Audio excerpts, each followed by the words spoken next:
En préambule, c'est important en fait de comprendre où la data trouve son intérêt dans la réflexion d'une entreprise quand elle souhaite transiter dans son fonctionnement et dans sa capacité de consommation.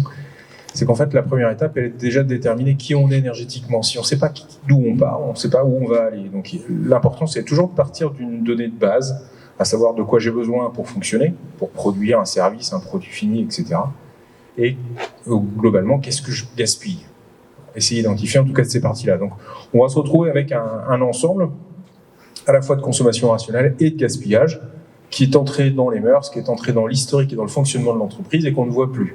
Donc c'est difficile pour une entreprise de dire qu'en fait, elle a du potentiel d'amélioration tant qu'elle n'a pas posé ces bases-là, en fait, d'identifier qui elle est énergétiquement. Donc on pose toujours cette base-là de départ, et là on va avoir besoin de données qui vont nous permettre de justifier d'une transition, ce qu'on va appeler de l'efficacité énergétique, puisqu'on va changer de modèle de consommation, de forme de consommation pour arriver à un autre état, qui est l'utilisation rationnelle avec toujours une part de gaspillage, en tout cas de perte énergétique, qui peut s'associer à la maintenance ou à d'autres petits points. Donc, besoin de données, en fait, pour identifier qui on est et vers où on va progresser. Donc, données de départ, en fait, c'est très simplement la facture. La facture, c'est une donnée assez large et assez floue, mais elle est indispensable déjà pour savoir déjà d'où est-ce que vous partez. Pour ensuite aller progressivement vers encore plus d'efficacité, c'est-à-dire avoir une utilisation rationnelle qui va encore se réduire avec des process et des potentiels techniques qui vont permettre de moins consommer pour un même résultat. Donc voilà schématiquement en fait à quoi ça correspond la maîtrise de l'énergie. Chaque changement d'état, ça s'appelle de la transition énergétique, mais ça s'appelle surtout de l'efficacité énergétique. Et derrière cette efficacité énergétique, c'est de la mesure, parce qu'on va mesurer un état A vers un état B. Alors si je vous demande à tous, en fait, votre consommation énergétique d'activité, vous allez me parler en euros. C'est la référence de base pour une entreprise, c'est l'identification d'une charge économique. Donc oui, c'est nécessaire d'avoir la notion en euros, la donnée en valeur coût, mais c'est aussi très intéressant d'aller chercher d'autres données comme le kilowattheure, qui va traduire plutôt de la performance, et encore la tonne équivalent de CO2 qui va traduire de l'impact environnemental lié à une activité, un produit, un service, en tout cas un volume de consommation énergétique d'une entreprise. Donc ces trois données-là sont indispensables en fait à travailler ensemble. Ne rester focus sur l'euro, malheureusement, vu l'état du marché et les fluctuations du marché, ça ne permet pas justement d'avoir une vraie perspective de transition énergétique. Il faut vraiment s'appuyer sur la donnée kilowattheure. Et cette donnée kilowattheure, on peut bien sûr la décliner encore plus finement à l'avenir, on en parlera juste après. Donc trois nouvelles données, euro, kilowattheure, CO2, à identifier en fait pour le profil énergétique. La maîtrise de l'énergie, ça s'appuie sur 4 piliers. Le premier, ça s'appelle la rénovation-transformation. C'est-à-dire que je rénove un bâtiment, je le renforce dans son efficacité, je prends un nouveau moteur nouvelle génération, je le remplace par rapport aux anciens de mes process, moteur au rendement. Donc j'obtiens de l'économie d'énergie par la transformation, la rénovation. La deuxième étape de maîtrise de l'énergie, c'est la maintenance. Si j'entretiens bien mon matériel, c'est-à-dire qu'il garde une performance au quotidien sur la saisonnalité de l'activité de l'entreprise, ce qui me permet justement d'avoir moins de gaspillage ou moins de pertes énergétiques. Le troisième, c'est l'organisation. Il y a deux types d'organisation. Il y a une organisation qui est plutôt économique, où on va concentrer l'activité sur les moments de la journée, sur 24 heures, où le kilowattheure est le moins cher, côté électricité, ce qu'on appelle les heures creuses. Deuxième volet d'organisation, l'idée c'est de programmer ces systèmes pour qu'ils puissent fonctionner justement en autonomie ou en organisation dans l'entreprise, lors de ces consommations, lors de ces périodes où le kilowattheure est moins cher, mais aussi à l'usage et à la présence.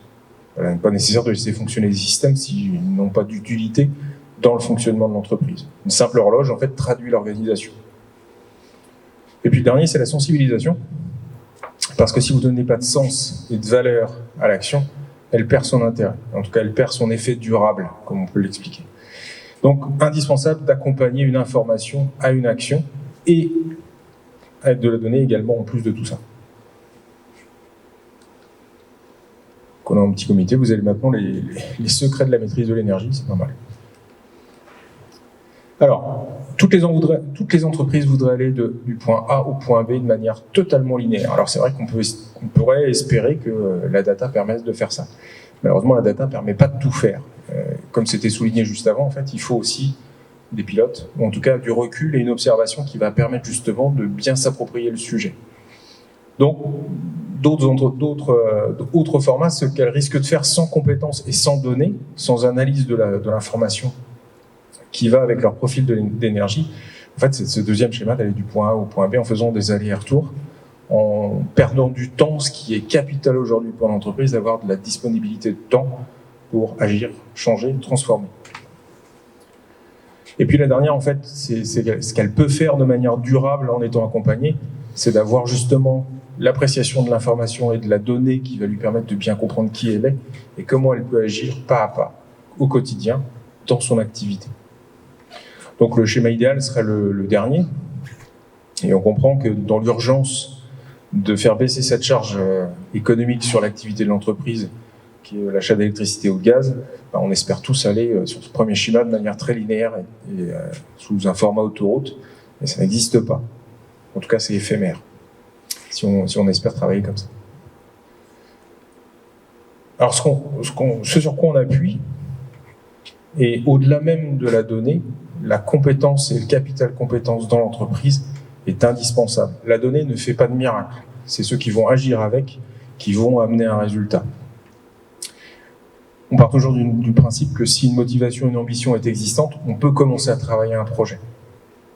Mais sans cette ambition, je dirais qu'on ne peut pas faire grand-chose pour une entreprise tant qu'elle n'a pas décidé de s'engager, en tout cas d'engager sa structure sur un cap de transformation vers une transition énergétique. Donc on va toujours travailler sur une motivation et une ambition, et cette motivation et cette ambition va traduire du temps. Obligatoirement. Plus il y a d'ambition, plus il y aura de temps à passer. Indispensable.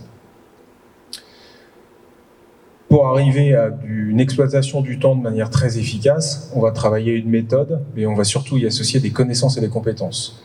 Au-delà même d'avoir des intervenants extérieurs experts, le capital compétence, s'il n'existe pas dans l'entreprise, le projet n'existe pas. Donc, il faut absolument ancrer le sujet avec des porteurs de projets en interne dans l'entreprise. Donc aujourd'hui, nous, on a différents interlocuteurs qui vont de la secrétaire de direction jusqu'au responsable maintenance, en passant par les responsables QSE et autres, aux responsables de prod. En fait, il nous faut simplement un porteur de projet. Et ce porteur de projet, on va calibrer la méthode et le temps qui va y passer en y intégrant de la connaissance et de la compétence et de la donnée. Parce que la première étape dans une démarche de projet énergie, c'est de capitaliser de l'information sur la consommation pour ensuite traduire ça en résultat et en action de changement. Alors comment ça se passe en fait quand on pilote un projet énergie? Tout simplement, on part toujours de la référence, en fait, c'est qui vous êtes, comment vous consommez, quel contrat vous avez. Ça, c'est la base. Et dans ces contrats, on va retrouver de l'information. Information de puissance, information de consommation, heure pleine, heure creuse, etc. On a une multitude qui permettent déjà de décliner le profil de l'entreprise de manière assez grossière, mais qu'on va pouvoir travailler plus finement à l'avenir parce qu'on va travailler une donnée plus fine. Donc ça, c'est la première étape. Et ça incombe directement à l'entreprise parce que c'est elle qui signe les contrats. C'est elle qui s'engage sur de l'achat d'énergie. Et c'est personne d'autre. Donc ça veut dire que ne pas maîtriser cette base-là, c'est déjà un risque énorme en termes de pilotage de charge. Donc, indispensable d'intégrer ça comme une stratégie de l'entreprise, de bien acheter, ok, mais de bien consommer aussi. Et ça, on ne peut le vérifier qu'à partir de ces premiers éléments de facturation, pour ensuite décliner ça sur une lecture plus fine encore. On y reviendra juste après. Une fois que j'ai déjà travaillé ce sujet-là, en tant que porteur de projet référent énergie dans l'entreprise, je vais pouvoir aller chercher de l'information encore plus fine, à savoir qu'est-ce qui consomme, qu'est-ce qui est prioritaire dans la consommation de mon activité. Et de cette priorité-là, je vais en faire des plans d'action, très naturellement. Je vais pouvoir prendre des décisions sur un champ de plan d'action, plutôt un ensemble d'actions que je vais appliquer, à l'éclairage, au chauffage, à la climatisation et bien d'autres encore. Mais cette liste d'actions en fait, que je vais privilégier va être associée à une thématique parce qu'elle pèse, cette thématique, sur ma facture. Donc je vais commencer à prioriser.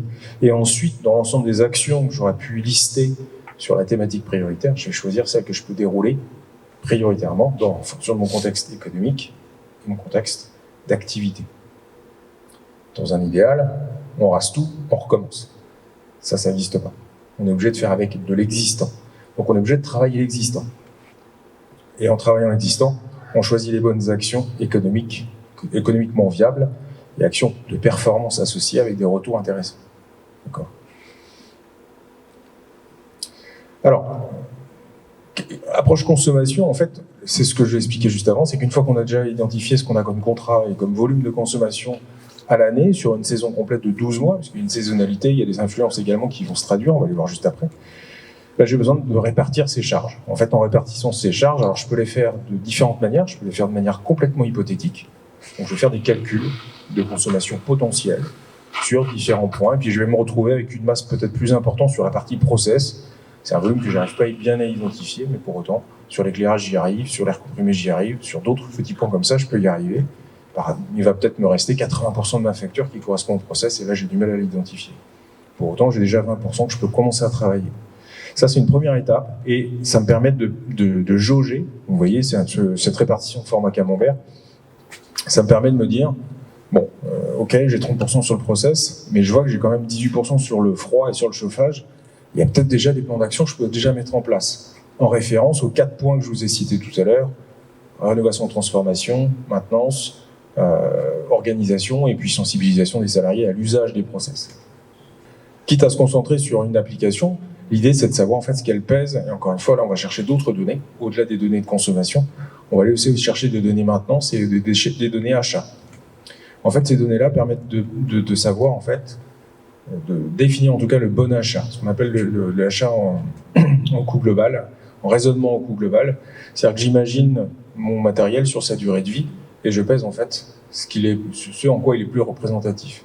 Si on prend un schéma air comprimé qui ressemble à celui-ci, l'air comprimé en fait c'est 75% de consommation sur sa durée de vie. Donc autant vous dire qu'il faut acheter le top du top.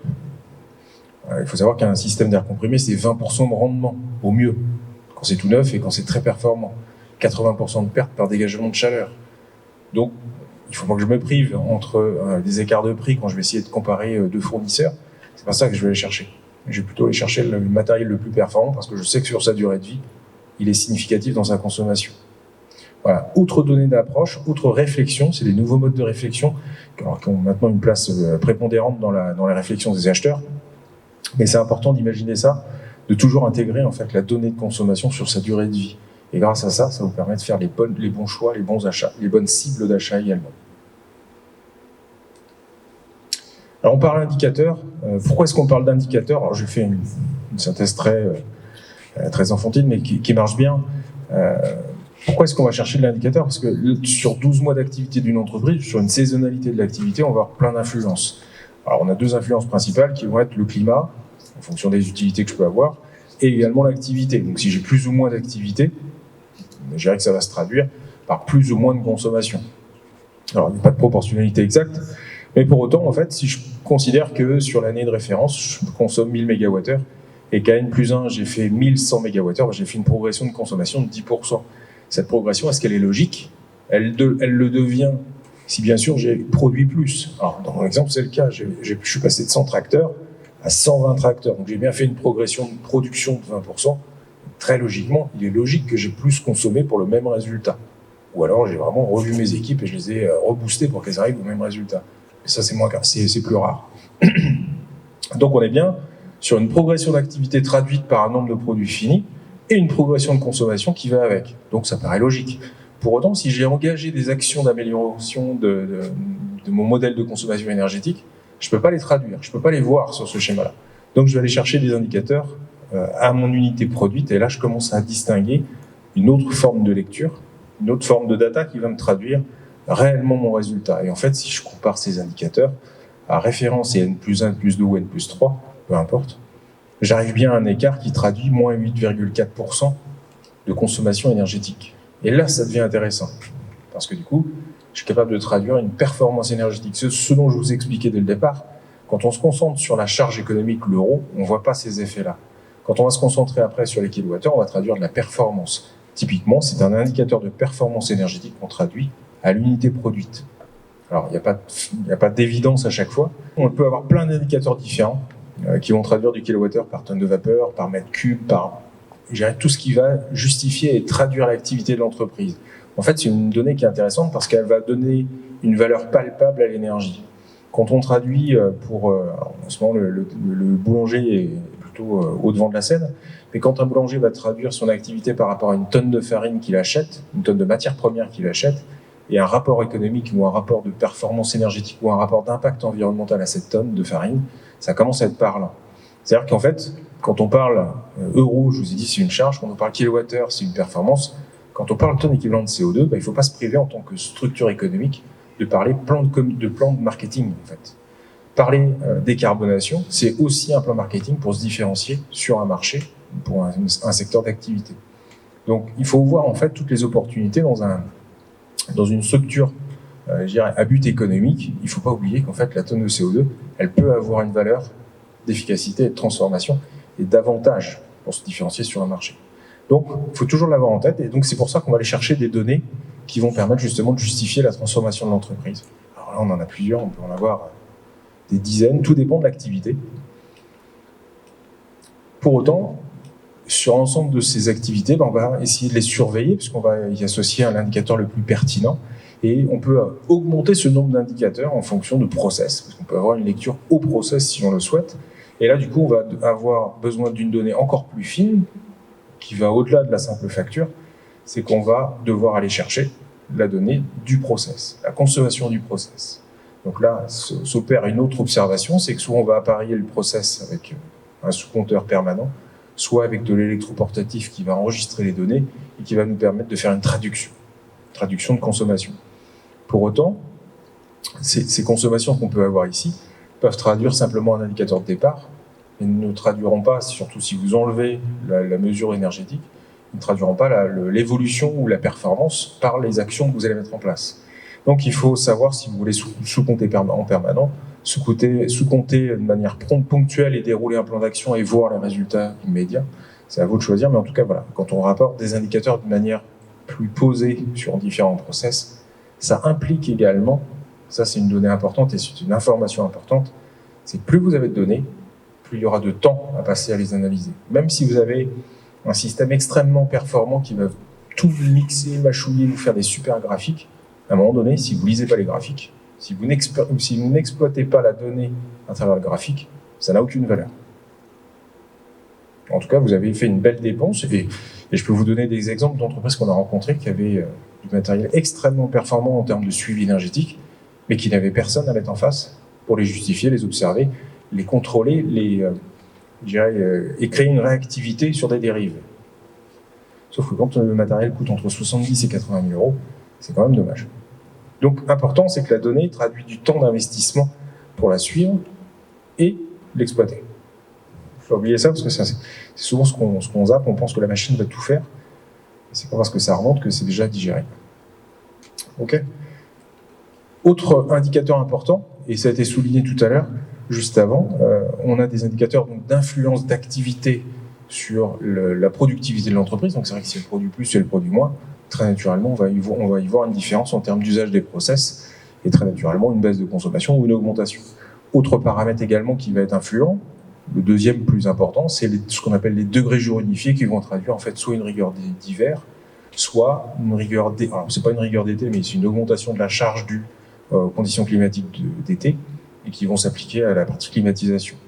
D'accord ? En fait, ces données météo vont permettre de traduire en fait des coefficients de transformation. Alors ces coefficients-là, soit on les exploite à la journée, parce qu'on peut le faire, soit on les exploite au mois ou à l'année ou au trimestre, comme vous voulez, ou à la saisonnalité d'usage du process. C'est vous qui voyez, mais ça, c'est des données très facilement accessibles sur lesquelles il faut associer votre donnée de consommation. Donc, si on résume, en fait, au départ, on a besoin des factures. Ensuite, on va avoir besoin des données de production. On va avoir besoin des données d'influence climatique. Et plus on va aller dans une lecture efficace et encore plus efficace pour avoir plus de détails à la journée, à l'heure et même plus encore, plus ça va investir derrière de l'observation et de l'analytique. Voilà, rapidement, cette donnée s'accompagne, comme je vous l'ai dit dès le départ, avec de la compétence. Alors, c'est ces petits outils qui existent en ligne. Je vous invite à les utiliser parce que je dirais que c'est sans engagement, ça vous permet d'avoir une jauge en fait sur votre profil juste avec 10 questions. C'est exploitable très facilement. Ça vous permet d'avoir déjà une tendance. Une fois que vous avez cette tendance sur votre modèle de consommation, sur votre management de l'énergie, c'est même pas un plan d'action d'amélioration. tout dépend de votre activité. Vous avez là, en tout cas accès à 10 actions potentielles d'amélioration de votre management de l'énergie, donc comment vous l'exploitez pour que ça puisse être pour que ça puisse transformer votre modèle, en tout cas votre engagement. Donc ça, c'est un premier outil que vous pouvez utiliser. Et puis après, on a d'autres ateliers, d'autres animations qui peuvent vous permettre de traiter votre première comptabilité énergétique. Alors, on va être loin du festival parce qu'on va utiliser un fichier Excel. Ça marche très bien pour traiter de la donnée. Et en fait, on va juste faire de la compta à partir d'un fichier Excel.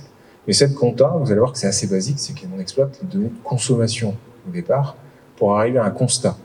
Bon ou mauvais, des fois, malheureusement pour certains, ils ont l'impression que c'est bon au départ, parce qu'on va faire la comparaison de 2 années de consommation dans un petit fichier Excel, ça va très vite, c'est très simple. Il faut juste amener 24 factures et puis renseigner les cases, ça ne va pas plus loin que ça. Donc on ne cherche pas une forte compétence sur le management de l'énergie, juste une capacité à aller chercher les données d'information dans une facture. Et au terme en fait, d'avoir rentré ces éléments-là, des fois on s'estimait extrêmement chanceux parce qu'on a fait beaucoup d'économies d'énergie. Malheureusement, on ne sait pas comment. Et ça, c'est fréquent, et c'est trop fréquent malheureusement. Et le souci d'avoir des économies d'énergie mais de ne pas en connaître l'origine, ça veut dire qu'en fait, tout ce qui a été engagé ou tout ce qui a pu être fait n'est pas durable. Ça veut dire que ce que vous avez gagné, vous allez le reperdre, c'est certain. Donc, et là, c'est là que c'est intéressant d'en venir à cette notion d'avoir de la donnée et de l'information précise qui nous permettent de surveiller.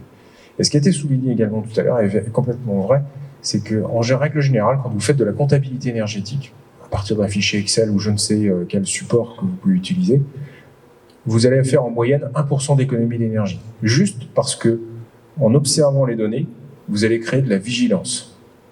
C'est aussi simple que ça. Et cette vigilance, elle va se traduire par des attentions particulières chaque jour en disant là, cette consommation n'est pas logique, éteindre la lumière, éteindre les PC, j'en passe et des meilleurs, il y en a plein.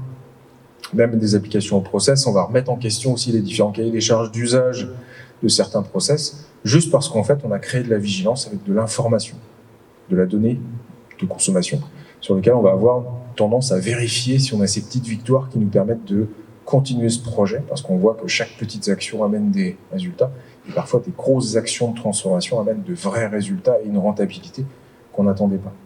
Donc c'est pour ça que cette information de consommation, ces données de consommation, allez les chercher, allez les exploiter, faites-les de manière accessible. Rappelez-vous, c'est du temps, tout ça, c'est du temps d'activité. Si vous êtes référent énergie à temps complet, foncez, vous allez devoir faire ça au quotidien. Si vous êtes référent énergie, mais à 10% de votre activité au sein de l'entreprise, c'est déjà pas mal. C'est pas le même travail, en fait. C'est pas le même temps à passer.